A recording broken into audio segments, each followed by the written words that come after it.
नमस्कार। संस्कृतिर स्वरूप विषय लेख।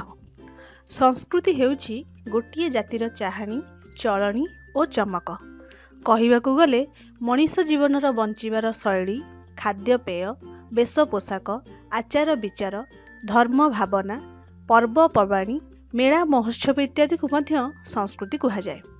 संस्कृति हेउछि मनीषर चिंता और कार्यर प्रतिच्छवि। संस्कृति मनीषर सृष्टि। वंशानुक्रमे संस्कृति प्रवाहमान नई भली बही आसुଥାଏ। यह स्थिर नुहे, गतिशील। आवश्यकता को नहीं संस्कृति बदली जाए। संस्कृति दुई प्रकार यथा मनगत संस्कृति और वस्तुगत संस्कृति। भारतीय संस्कृति हेउछि महान। नाना भाषा, नाना धर्म, नाना पोशाक, आचार विचार थिले मध्य एठी वैषम्य भितर साम्य।